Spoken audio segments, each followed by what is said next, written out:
एनएफएनेट class में आप सभी का स्वागत है। आईसीटी के प्रीवियस ईयर क्वेश्चन पे हमारा डिस्कशन चल रहा है, जिसमें हमने 4 वीडियोस जो है वो अपलोड किए। अभी ये जो वीडियो है लास्ट टाइम जो हमने अपलोड किया, नेटवर्क और इंटरनेट से रिलेटेड जो भी टर्मिनोलॉजीज़ हैं उस पर क्या क्वेश्चन पूछे जाते हैं यूजीसी नेट पे, उस पर डिस्कस किया। आज का जो सेशन है उसी में ही एक टर्मिनोलॉजी है, ईमेल से रिलेटेड कुछ चीज़ें, मास मीडियाज पे है कुछ पर्टिकुलर, फाइल एक्सटेंशन पे अलग अलग टाइप के फाइल्स होते हैं, कैसे पहचाना जाता है उनको उनके एक्सटेंशन नेम से। तो उन पर सवाल जो पूछे जाते हैं यूजीसी नेट में पूछे गए हैं अब तक, उन पर हम डिस्कस करेंगे। सबसे पहले हम ईमेल पर देखते हैं। ईमेल से हम सभी परिचित हैं, इलेक्ट्रॉनिक मेल कहा जाता है।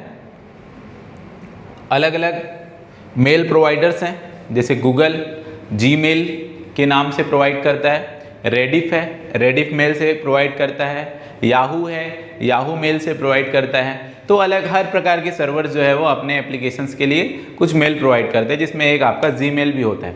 तो यहाँ पर ईमेल से बात है, इलेक्ट्रॉनिक मेल से बात है कि इलेक्ट्रॉनिक मेल के अगर रिगार्डिंग आप बात करें तो इनमें से क्या स्टेटमेंट है जो सुटेबल नहीं है, जो उसको डिफाइन नहीं कर रहा है, इस पर बात करना है। पहला दिया है, यह कंप्यूटर नेटवर्क पर भेजा गया एक पत्र है। बहुत सही, email electronic mail computer network में भेजा जाता है, इसलिए इसको इलेक्ट्रॉनिक फॉर्म में कहा जाता है। ये अनसॉलिसिएटेड मैसेज को, ठीक है, मतलब अयाचित संदेशों को, जिसको हम स्पैम का भी नाम देते हैं, उनको सेंड करने के लिए भी किसका यूज़ किया जाता है, ईमेल का यूज़ किया जाता है। ये भी सही है आपका। तीसरा अगर हम बात करें, ईमेल इज एसनेल मेल। एसनेल मेल जैसी जो टर्मिनोलॉजी है वो ईमेल में आपने इससे पहले नहीं सुनी होगी। जो है ईमेल एड्रेस में डोमेन नेम होता है। अब जैसे आप अपना ईमेल एड्रेस बताते हैं, net fellowship academy user name हो गया, @साइन हो गया, उसके बाद आप बताते हैं gmail.com।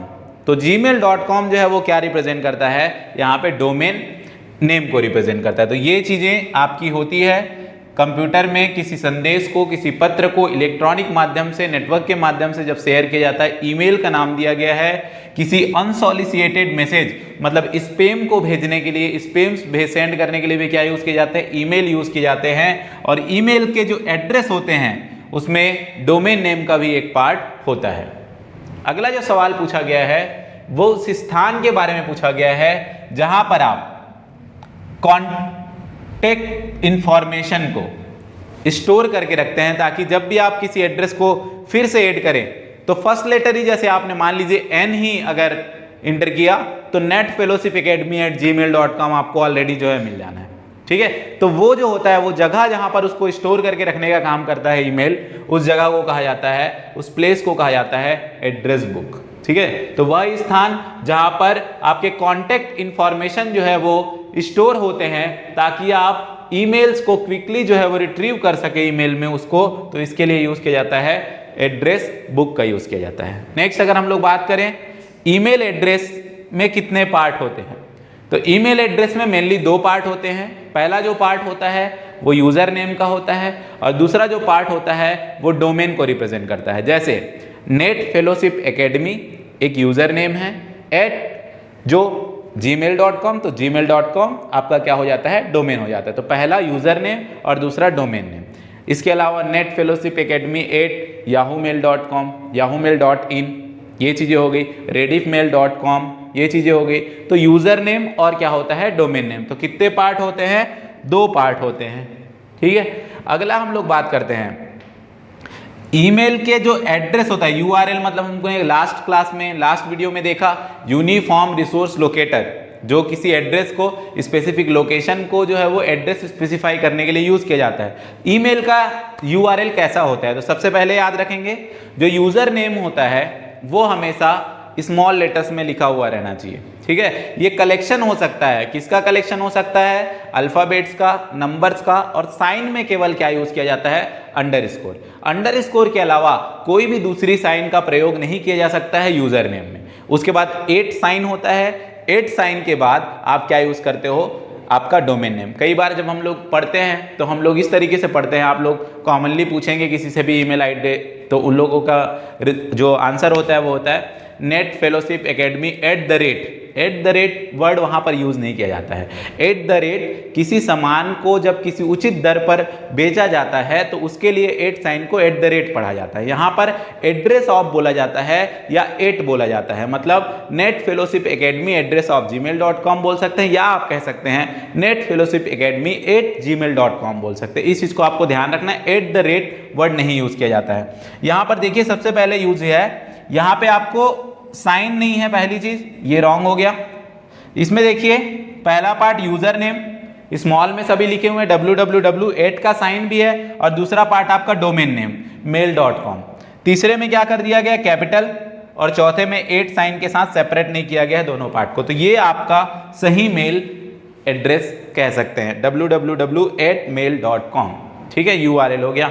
अगला पूछा गया है कंप्यूटर में अगर आपके कोई फाइल है, ठीक है, आप उसको अपने मेल के मैसेज के साथ सम्मिलित करके भेजना चाहते हैं, मतलब अटैच करके भेजना चाहते हैं, इंक्लूड करके भेजना चाहते हैं। अब इंक्लूड बोल दिया, उस वर्ड का एक और मीनिंग आप लेके चलते हैं अटैचमेंट।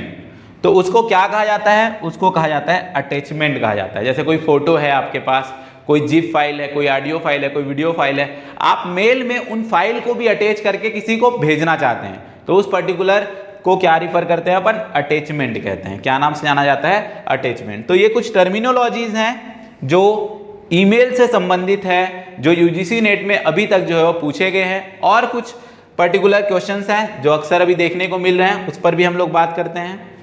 ईमेल से ही रिलेटेड है, मतलब इलेक्ट्रॉनिक मेल से रिलेटेड दो स्टेटमेंट यहां पर दिए गए हैं। पहला स्टेटमेंट आपसे कह रहा है कि आप क्या कर सकते हैं, ईमेल को स्टोर करने के लिए, संग्रहित करने के लिए तथा संगठित अर्थात ऑर्गेनाइज करने के लिए एक फोल्डर बना सकते हैं।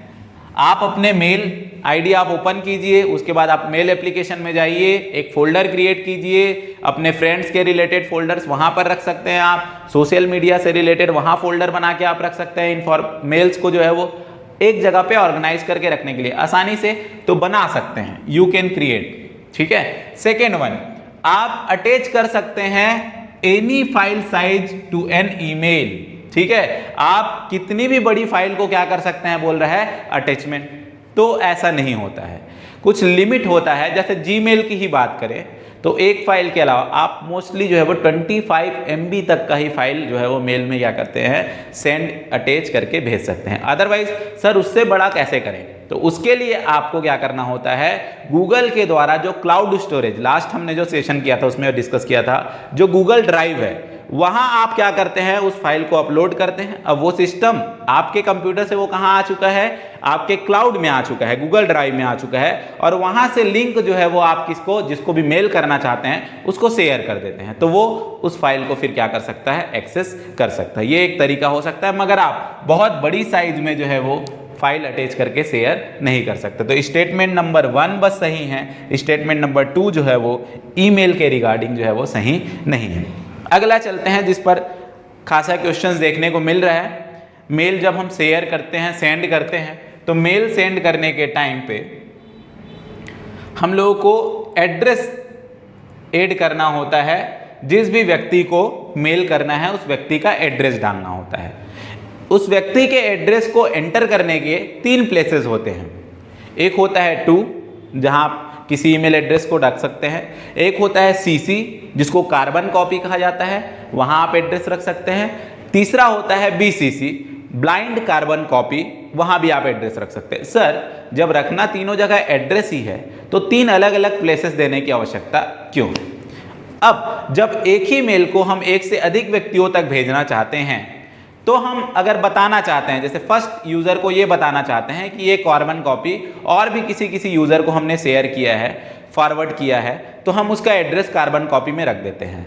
तो ब्लाइंड कार्बन कॉपी क्यों? जब हम ऐसे एड्रेस जिनको छुपाना चाहते हैं, इनको भी हमने मेल शेयर किया है, तो उन एड्रेसेस को हम कहाँ रख देते हैं, ब्लाइंड कार्बन कॉपी में रख देते हैं। तो वो सारे एड्रेस जो ब्लाइंड कार्बन कॉपी में रखे हुए रहते हैं, उसको 2 में रखे हुए एड्रेस यूजर्स और CC में रखे हुए एड्रेस यूजर जो है वो उस ईमेल एड्रेस को देख नहीं सकते हैं। और ये भी ध्यान रखिए, ब्लाइंड कार्बन कॉपी में ही अगर दो एड्रेस रखे हुए हैं, मान लीजिए एक एड्रेस शिव का रखा हुआ है और एक एड्रेस राम का रखा हुआ है, तो शिव जो है वो ब्लाइंड कार्बन कॉपी में है, राम भी ब्लाइंड कार्बन कॉपी में है, तो शिव ना तो राम का एड्रेस देख सकता है ना ही राम जो है वो शिव का एड्रेस देख सकता है, क्योंकि ब्लाइंड कार्बन कॉपी मतलब ब्लाइंड कार्बन कॉपी, कोई भी दूसरा यूजर जो है वो उस एड्रेस को क्या नहीं कर सकता, देख नहीं सकता। उससे रिलेटेड यूजीसी नेट में पिछले 1-2 साल में जो है वो बहुत सारे क्वेश्चंस देखने को मिले हैं, उस पर हम देखते हैं, डिस्कशन करते हैं। सबसे पहले देखिए यहाँ पर बोला गया है टू फील्ड के बारे में, जो टू में होते हैं, जिनको टू में जिनका एड्रेस रखा गया है उनकी बात हो रही है कि can see the email address that are in BCC and CC. जो टू में हैं वो किसको किसको देख सकता है, बोल रहा है सीसी को और बीसीसी को। और अभी मैंने आपको क्या बोला कि बीसीसी में जिसका भी एड्रेस है उसको दूसरे कोई भी रिसिपेंट्स, मतलब जो भी उसको रिसीव करने वाले हैं मेल को, वो नहीं देख सकते हैं। दूसरा हम देखते हैं, अगला जो है सीसी के बारे में है। सीसी फील्ड में, यहां पर ये इसका हिंदी हो गया, ठीक है, ये पहले क्वेश्चन का हो गया, यहां सीसी की बात हो रही है। सीसी फील्ड में जो प्राप्त करता है, मतलब जो रिसीवर है टू का, ठीक है, फील्ड में प्राप्त करता टू और बीसीसी में विद्यमान ईमेल को क्या कर सकता है, देख सकता है। कौन देख सकता है, बोल रहा है सीसी। तो बीसीसी को तो कोई नहीं देख सकता है, चाहे उसका एड्रेस बीसीसी वाला भी हो, वो भी नहीं देख सकता है। तो ये लाइन खत्म होती है। तीसरा, बीसीसी फील्ड में जो प्राप्तकर्ता होते हैं, बीसीसी वाले जो होते हैं, वो टू और दो सीसी दोनों में जो भी प्राप्त करता है उनके एड्रेस को क्या कर सकता है, देख सकता है। एकदम सही है, बीसीसी वाला तो सबको देख सकता है, मगर बीसीसी में जिसका एड्रेस रखा है उसको ना तो टू वाला देख सकता है, ना तो सीसी वाला देख सकता है, ना तो दूसरा बीसीसी वाला भी देख सकता है। ठीक है, ये ध्यान रखिएगा। तीसरा है, चौथा लास्ट ऑप्शन, ये हमारा सही है। इसमें बीसीसी के अकॉर्डिंग याद रखिएगा, only the recipient in the CC field can see the other email. तो ये गलत हो गया। केवल आपको क्या याद रखना है, टू वाला टू को देख सकता है, टू वाला सीसी को भी देख सकता है, मगर टू वाला बीसीसी को नहीं देख सकता। सीसी वाला टू को देख सकता है, सीसी को देख सकता है, बट बीसीसी को नहीं देख सकता। बीसीसी वाला टू को भी देख सकता है, सीसी को भी देख सकता है, मगर बीसीसी के दूसरे एड्रेस को नहीं देख सकता। तो बीसीसी का मतलब ही है ब्लाइंड कार्बन कॉपी, जहां हम किसी जो रिसीवर है उसके एड्रेस को बाकी रिसीवर से क्या करना चाहते हैं, छुपाना चाहते हैं। तो उनके एड्रेस को कहाँ स्टोर करके रखते हैं, बीसीसी में स्टोर करके रखते हैं। अगला प्रश्न फिर से बीसीसी पर ही है। अब एक बार जब आपको समझ में आ गया तो आप उन चीज़ों को फिर डायरेक्टली कर सकते हैं। बीसीसी के बारे में पूछ रहा है, बीसीसी आप क्यों यूज करते हैं। पहला बोल रहा है, जब हम किसी ग्रुप ईमेल का प्रयोग करते हैं तो प्रेषित बीसीसी, मतलब जो रिसीवर बीसीसी हैं, उनके माध्यम से उस मेल के अन्य सभी प्रेषितों की पहचान कर सकते हैं। तो बीसीसी पहचान करने के लिए नहीं है, बीसीसी एक एड्रेस प्लेस करने वाली जगह है, आइडेंटिफिकेशन के लिए यूज नहीं किया जा रहा है बीसीसी को। नेक्स्ट क्वेश्चन बात करते हैं। नेक्स्ट ऑप्शन कहता है, ईमेल को एक से अधिक प्रेषित होने की स्थिति में जो प्रेषक बीसीसी है का प्रयोग करके यह संसूचित कर सकता है कि ईमेल किसके लिए है। बीसीसी में डाल के आप ईमेल किसके लिए है बताना ही नहीं चाहते हो, ठीक है, ये भी खत्म है। किसी मैसेज का प्रेषक बीसीसी, तो कोई भी मैसेज को जो सेंड करने वाला है वो बीसीसी के प्रयोग से बीसीसी फील्ड में प्रविष्ट प्रेषिती की पहचान, मतलब सेंडर्स की पहचान अन्य प्रेषितियों से, मतलब अन्य जो रिसीवर्स हैं जिनको रिसीव करने हैं, बीसीसी में जो रिसीवर्स का एड्रेस रखा गया है उसकी पहचान को अन्य जो रिसीवर्स हैं उनसे क्या करना चाहते हैं, छिपाना चाहते हैं। तो उसी के लिए ही क्या यूज करते हैं, बीसीसी की यूज करते हैं। Allow to visible all other, तो सभी नहीं देख सकते हैं। बीसीसी में जो एड्रेस रखा जाएगा उस एड्रेस को कोई भी दूसरा रिसिपेंट्स, कोई भी दूसरा प्राप्तकर्ता उस मेल का नहीं देख सकता है। ठीक है, अगला सवाल फिर से उसी प्रकार का सवाल है, बस थोड़ा सा अब उसका फॉर्मेट चेंज कर दिया गया क्वेश्चन पूछने का। लेटेस्ट 2020 में ये क्वेश्चन पूछे गए थे।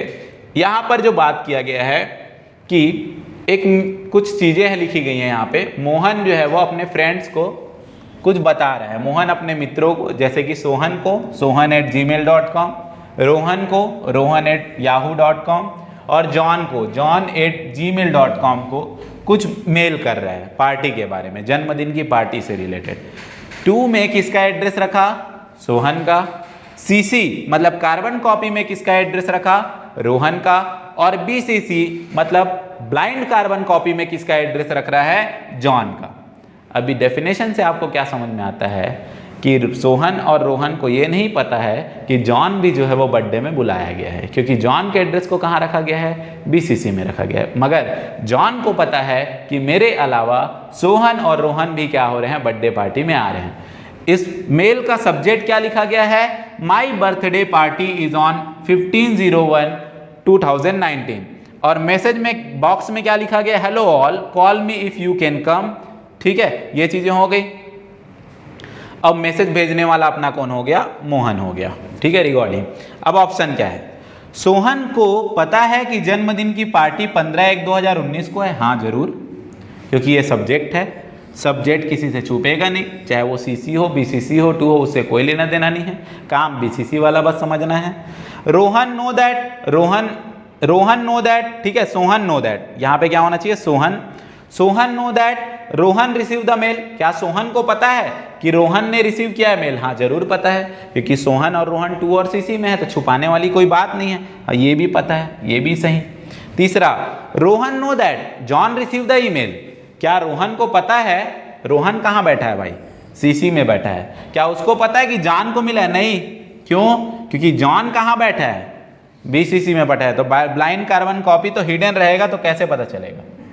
ठीक है, can not be derive from this email, तो ये नहीं होगा, रोहन नहीं जानेगा कि जॉन को भी जो है मेल हुआ है, बट जॉन जानेगा कि सोहन और रोहन दोनों को मेल क्या हुआ है, रिसीव हुआ है। ब्लाइंड कार्बन कॉपी, अलग अलग टाइप से क्वेश्चन पूछे जा रहे हैं। जब भी पूछा जाता है ICT में, तो BCC का जिक्र एक याद रखना है, जिसका एड्रेस BCC में होगा उसके एड्रेस को अदर 2 या CC वाले कोई भी जो है वो प्राप्तकर्ता मेल के नहीं जान सकते कि इसको भी मेल जो है वो प्रेषित किया गया है। अगला सवाल देखते हैं, सेम वैसा ही क्वेश्चन है, थोड़ा सा अलग किया गया, फॉर्मेट को चेंज किया गया। ठीक है, बॉबी मोहित ने सेंड किया है मेल 3 लोगों को, किसको किसको, बॉबी को, डैनी को और अशोक को। किसका किसका एड्रेस कहाँ रख रहे हैं।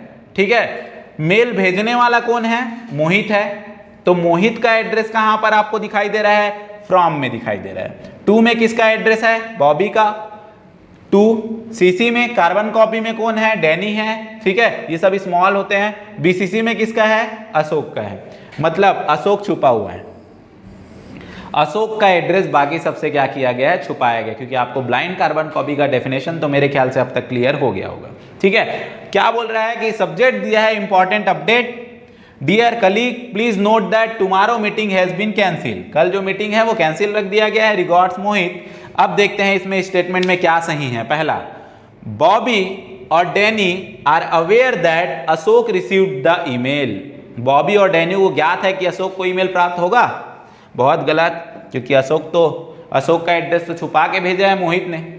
Danny is aware that Ashok and Bobby receive. Danny को पता है, अशोक का तो हटा ही दो, ये भी गलत। अशोक को पता है क्या कि बॉबी और डैनी को मिल रहा है? हाँ, अशोक तो BCC में है ना, वो तो देख सकता है, कोई दिक्कत नहीं है, ये आपका हो गया। सभी को पता है कि दूसरे, गलत। बाकी दोनों को, 2 और CC वालों को नहीं पता है BCC में जिसका एड्रेस है कि उसको भी मेल जो है वो क्या हो रहा है, रिसीव हो रहा है। 3 से 4 पैटर्न आपने देख लिए। हर बार जो है वो इस टाइप का अगर क्वेश्चन पूछा जाएगा तो इस पर क्वेश्चन बनते ही हैं। अब अगला क्वेश्चन जो ईमेल से रिलेटेड एक है, वो आपका होता है स्पैम से रिलेटेड। इसके लिए केवल एक कीवर्ड याद रखना है, वो होता है अनसॉलिसिटेड मेल्स। तो जब भी आप एक साथ बहुत सारे यूजर्स को, ठीक है, किसी एडवर्टाइजमेंट से रिलेटेड या किसी भी प्रकार का एक साथ मल्टीपल यूजर्स को, लाखों करोड़ों यूजर्स को जो है ईमेल यूजर्स को मेल सेंड कर देते हैं, तो ऐसी जो मेल होती है उनकी कैटेगरी को माना जाता है स्पैम। ठीक है, तो यहाँ पर वर्ड देखते हैं। यहाँ पर स्पैमिंग के लिए क्या सही है, स्पैमिंग बड़ी संख्याओं में, ठीक है, श्रोताओं को अयाचित विज्ञापन मतलब अनसॉलिसिटेड एडवर्टाइजमेंट भेजने का ईमेल करना है। ठीक है, भेजना है, ईमेल करना है, सही है।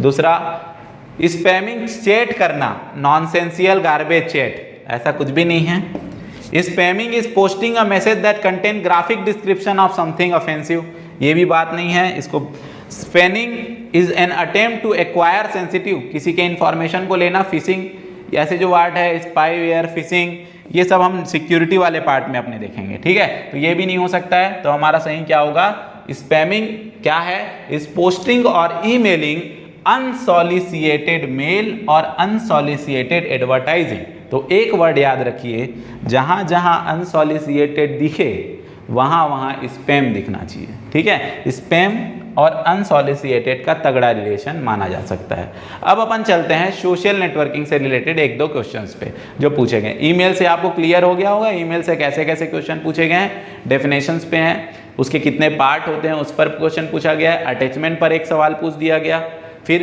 BCC, CC और 2 पर क्वेश्चन पूछ दिए गए, एक सवाल आपसे पूछ दिया गया आपके स्पैम से रिलेटेड। अब देखते हैं नेक्स्ट क्वेश्चन, ट्विटर के बारे में क्वेश्चन है। ट्विटर जो है वो is the most well known micro blogging site, ठीक है। कैसी साइट पे बात हो रही है, ब्लॉगिंग साइट के रूप में बात हो रही है, माइक्रो ब्लॉगिंग साइट। यूट्यूब क्या बात हो रहा है कि YouTube is largest video sharing site, दोनों का दोनों स्टेटमेंट जो यूज किया गया है, ठीक है। एक माइक्रो ब्लॉगिंग के नाम से रखा गया है जहां आप अपने ब्लॉग शेयर कर सकते हैं, कोई दूसरा जो है वो उस व्यक्ति आपके ब्लॉग पर कुछ और चीजें बोल सकता है, इस तरीके की बात हो रही है।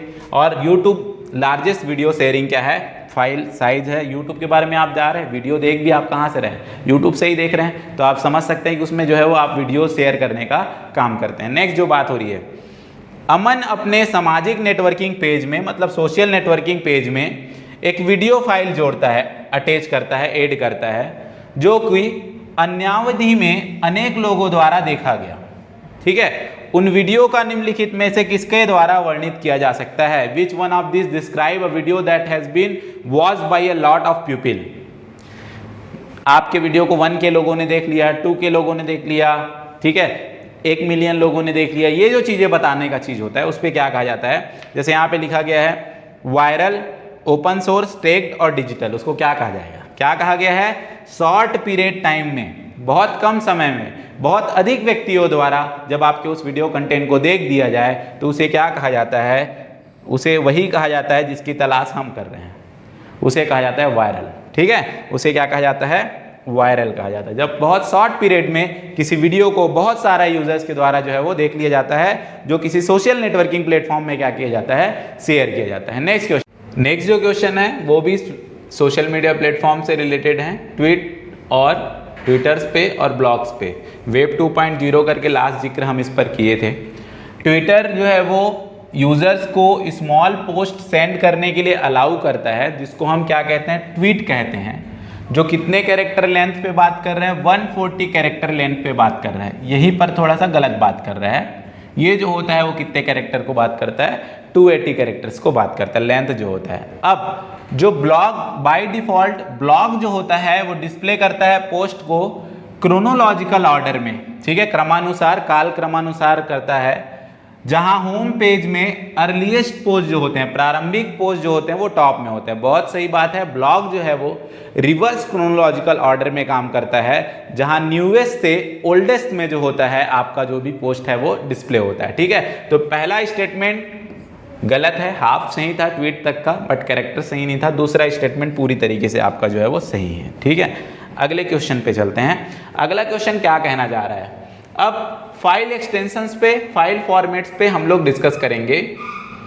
कोई भी इंफॉर्मेशन जो कंप्यूटर में स्टोर किए जाते हैं, उन इंफॉर्मेशंस को स्टोर करने वाला वह जो होता है जगह, उसको हम फाइल के नाम से जानते हैं। फाइल, ये जो फाइल है एक स्ट्रक्चर है जहां कुछ रिकॉर्ड्स स्टोर करके रखे जाते हैं।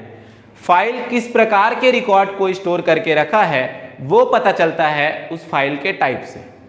वो फाइल का जो भी टाइप होता है वो उसके एक्सटेंशन से क्लियरिफाई हो जाता है। डॉट, किसी भी फाइल के नाम के बाद डॉट के बाद जो भी यूज किया जाता है, जैसे अभी जो हम आपके सामने रखे हुए हैं एक PDF है, ठीक है, PDF फाइल कैसे पता चला, तो उसके बाद डॉट PDF उसमें लिखा होगा, डॉट PPTX हो गया, डॉक्यूमेंट्स के लिए आजकल डॉट DOCX हो गया, ठीक है। माइक्रोसॉफ्ट वर्ड डॉक्यूमेंट बोलते हैं, बट ओपन XML डॉक्यूमेंट्स के नाम से जाना जाता है, इसलिए X एक एक्स्ट्रा उसमें ऐड हो गया है। तो ऐसे कुछ इमेज फाइल, कुछ ऑडियो फाइल, कुछ वीडियो फाइल के एक्सटेंशन पे अब तक जो है वो UGC नेट पे क्वेश्चंस पूछे जा रहे हैं। तो हमने एक एक ग्रुप बनाया है उनका, क्या क्या टाइप के क्वेश्चंस हैं। पहले हम देख रहे हैं यहां पर पूछा गया है इनमें से कौन सा फाइल फॉर्मेट है जो केवल किसको रिप्रेजेंट कर रहा है, टेक्स्ट फाइल फॉर्मेट को। टेक्स्ट फाइल फॉर्मेट जहां केवल टेक्स्ट कैरेक्टर्स ही बस जो है वो क्या किए जा सकते हैं, स्टोर किए जा सकते हैं। तो पहला यहां देखिए JPEG joint photographic expert group image के लिए यूज किया जाता है, MP3 ऑडियो के लिए यूज किया जाता है। यहां पर ये खत्म हो गया, केवल टेक्स्ट की बात करना है। दूसरा जो आप देखिए CSV, ठीक है, यहां पर आप CSV जब बात कर रहे हैं, वैल्यूज की बात कर रहे हैं, जहां comma values, comma separated values की बात की जाती है, टेक्स्ट फाइल होते हैं, ठीक है। RTF rich text file format होता है, ये TXT टेक्स्ट फाइल फॉर्मेट होता है, TXT टेक्स्ट फाइल फॉर्मेट। तो ये जो है आपका तीनों जो ग्रुप है वो किससे रिलेटेड है, टेक्स्ट फाइल फॉर्मेट से रिलेटेड है। तो आपको क्या याद रखना है, ऐसे कम से कम वेल नोन एक्सटेंशन याद रखने हैं फाइल के लिए, टेक्स्ट फाइल्स के लिए, इमेज फाइल्स के लिए, ऑडियो फाइल्स के लिए, वीडियो फाइल्स के लिए। नेक्स्ट क्वेश्चन पे चलते हैं। नेक्स्ट क्वेश्चन जो आपसे पूछ रहा है कि ज्वाइंट फोटोग्राफिक एक्सपर्ट ग्रुप जो JPEG है वो किस फाइल को कंप्रेस करने के लिए यूज होता है। अभी आपने देखा ज्वाइंट फोटोग्राफी एक्सपर्ट ग्रुप जो होता है वो किस फाइल के लिए होता है, इमेज फाइल के लिए होता है। JPEG, PNG, JPG, GIF ऐसे सारे फॉर्मेट जो होते हैं वो इमेज के लिए होते हैं। नेक्स्ट क्वेश्चन पूछ रहा है आपसे, अगला सवाल, केवल और केवल ग्राफिक्स फाइल फॉर्मेट रखने वाले ग्रुप को पहचानिए।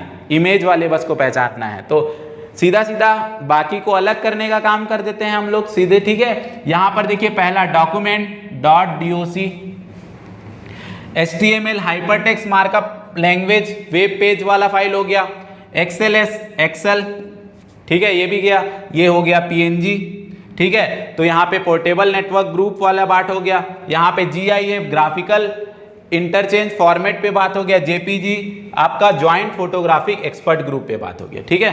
नेक्स्ट देखते हैं, GIF, JPG, BMP, PNG ये किस टाइप के फाइल के एक्सटेंशन होते हैं, और कितनी बार समझें, किस फाइल के लिए होते हैं, इमेज डेटा के लिए होते हैं, इमेज फाइल। GIF का फुल फॉर्म क्या है, तो GIF जैसे छोटे छोटे एनिमेशन वाले आप फोटोज जो देखते हैं जिसमें फोटो इंटरचेंज होते रहते हैं जो है वो, तो उसको हम कहते हैं आपका ग्राफिक्स इंटरचेंज फॉर्मेट, ठीक है। क्या नाम से जाना जाता है, ग्राफिक्स इंटरचेंज फॉर्मेट। ये था आपका टेक्स्ट फाइल और इमेज फाइल से रिलेटेड क्वेश्चन। अगला देखते हैं क्या फाइल्स पे बात किया गया है। नेक्स्ट जो क्वेश्चन दिया गया है वो पूछा गया है साउंड फाइल्स के लिए, मतलब ऑडियो फाइल फॉर्मेट के लिए। ऑडियो फाइल फॉर्मेट देखते हैं, कुछ एलिमिनेशन, डायरेक्ट आंसर आ जाएगा। MP4 वीडियो, ठीक है, MOV वीडियो, ये दोनों ऑप्शन तो पूरी तरीके से गलत हो गए, ठीक है। अब AVI आपका हो गया ऑडियो वीडियो यहाँ पे, तो ये टोटली जो है वो क्रॉस। अब बच गया क्या, MIDI, ठीक है। वेव फॉर्मेट जो हो गया ये विंडोज के लिए ऑडियो फॉर्मेट हो गया, और MP3 ये चारों किसके लिए हो गए, आपके वीडियो के लिए, सॉरी ऑडियो फाइल्स के लिए, ठीक है। नेक्स्ट देखते हैं, नेक्स्ट ऑडियो फाइल फॉर्मेट जो है वो इनमें से क्या क्या है, अभी जो एलिमिनेट किया उसको ध्यान रखिएगा। Flash video player FLV video का हो गया, खत्म हो गया। एक अभी मैंने आपको बताया WMV विंडोज मीडिया जो वीडियो के लिए होते हैं, ठीक है, ये भी कंप्लीट। तो A और B जो है वो आपका किसका हुआ, ऑडियो का, WAV, AAC, और क्या मिला आपको, MIDI, WMA और MP3। आप एक जगह पे नोट डाउन कर लीजिए ऑडियो फाइल एक्सटेंशन में क्या क्या होते हैं, ठीक है। नेक्स्ट क्वेश्चन, इनमें से कौन सा वीडियो फाइल फॉर्मेट नहीं है। अब किस पर बात की जा रही है, वीडियो। अभी देखा आपने JPEG joint photographic expert group, ये इमेज होता है। बाकी AVI audio video interface, movies है आपका, MP4 है, ये सब क्या हो गए, वीडियो हो गए, ठीक है। MPEG को ही MP4 में लेके चलते हैं, फोर्थ पे। माइक्रोसॉफ्ट वर्ड डॉक्यूमेंट के ऑफिस 2007 से फाइल एक्सटेंशन क्या हो गया, पहले क्या था, तो पहले था DOC, अब क्या हो गया DOCX। माइक्रोसॉफ्ट वर्ड डॉक्यूमेंट जो होता था वो अब वर्ड डॉक्यूमेंट में ओपन XML वर्ड एक यूज किया गया है। Microsoft open XML word document, ये हम लोग वर्ड यूज करते हैं। PDF, ठीक है, PDF जब हम लोग बात करते हैं तो ये क्या होता है, portable document format. Portable document format जो होता है वो आपका क्या होता है, पीडीएफ होता है। ये फाइल एक्सटेंशन से रिलेटेड क्वेश्चंस हैं। आप देखिए हर जिस टाइप के क्वेश्चंस आ रहे हैं उसको आप नोट डाउन कर लीजिए, क्या चीज़ पर क्वेश्चन पूछे जा रहे हैं ये भी आपको ध्यान रखना होगा। जो अपकमिंग एग्जाम्स है उसमें भी इस टाइप के क्वेश्चन जो है वो हो सकते हैं, क्योंकि प्रीवियस ईयर में बहुत सारे जो है वो ग्रुप में क्वेश्चन हमको देखने को मिले हैं। नेक्स्ट क्वेश्चन पूछा गया है वीडियो फाइल के लिए बस, ठीक है। तो वीडियो फाइल में मीडी को हटा देते हैं क्योंकि ये क्या था, ऑडियो, और किसको हटा देते हैं, MPV3 को हटा देते हैं। अब अपने पास क्या बच गया, एक आपके पास WAV विंडोज का ऑडियो, ठीक है, ये भी अपना हो गया। अब बच गया WMV और क्या बच गया, MP4। तो A और E जो है आपका किसको रिप्रेजेंट करता है, वीडियो। पिछले क्वेश्चन से देख सकते हैं। नेक्स्ट पूछा गया है मीडी का जो आपका फुल फॉर्म है, ठीक है। मीडी की बात करते हैं, मीडी का फुल फॉर्म क्या है, तो मीडी का होता है म्यूजिकल इंस्ट्रूमेंट डिजिटल इंटरफेस, ठीक है। म्यूजिकल इंस्ट्रूमेंट डिजिटल इंटरफेस होता है। ये किस टाइप के फाइल फॉर्मेट को रिप्रेजेंट करता है, तो ऑडियो फाइल फॉर्मेट को जो है वो रिप्रेजेंट करता है। अब सिंगल जो भी फाइल्स है, सिंगल फाइल के बाद अब फाइल्स का कॉम्बिनेशन, जो एक से ज़्यादा फाइल्स के कॉम्बिनेशन पे चर्चा होती है मोस्टली, मल्टीमीडिया से भी हम समझते हैं उसको, जहाँ पर टेक्स्ट ऑडियो वीडियो, ठीक है। टेक्स्ट ऑडियो वीडियो की जब बात की जाती है तो वहाँ पर हम लोग क्या रिप्रेजेंट कर सकते हैं, मल्टीमीडिया जैसी चीज़ें जो है वो रिप्रेजेंट कर सकते हैं, ठीक है। ऑडियो वीडियो टेक्स्ट ये सारी चीज़ें हो गई। नेक्स्ट हम लोग बात करते हैं information a combination of graphics text sound video animation, इसको क्या कहा जाता है, तो इसी को क्या कहा जाता है, मल्टीमीडिया। टेक्स्ट साउंड वीडियो और एनिमेशन वाली का कॉम्बिनेशन जो होता है वो आपका मल्टीमीडिया होता है। अगला सवाल लास्ट क्वेश्चंस है जो इस सेशन के लिए हैं, जहां हमने फाइल्स फॉर्मेट्स के रिलेटेड और आपके ईमेल से रिलेटेड क्वेश्चन देखे, थोड़े बहुत सोशल मीडिया प्लेटफॉर्म से क्वेश्चन जो प्रीवियस ईयर में पूछे गए हैं। यहाँ देखते हैं क्या क्वेश्चन पूछा गया है। पहला क्वेश्चन यहाँ पे match of the following format में है, किसका रिप्रेजेंटेशन किससे है, MP3 अभी हमने देखा किससे रिप्रेजेंटेड था, म्यूजिक, ठीक है। JPEG इमेज, XLS आप एक्सेल सभी जानते हैं, स्प्रेडशीट, और MDB जो है वो डेटाबेस से रिलेटेड फाइल फॉर्मेट है। अब यहाँ पर दिया गया है कि इनमें से कौन सा फाइल फॉर्मेट है जो वीडियोस फाइल को रिप्रेजेंट कर रहा है। तो वीडियो फाइल पे अपन देखते हैं, WA में लास्ट टाइम हटाया था, विंडोज का ऑडियो वाला हो गया, MP3 हटाया था, ऑडियो वाला हो गया, ऑडियो इंटरफेस चेंज वाला ये भी हो गया, बच गया अपने पास FLA, ठीक है। ये फ्लैश है, ठीक है, माइक्रो फ्लैश आपके होते हैं गेमिंग वगैरह एप्लीकेशंस में वीडियोस के लिए। AVI भी आपका वीडियो हो गया, तो इसका सही आंसर हुआ A और E।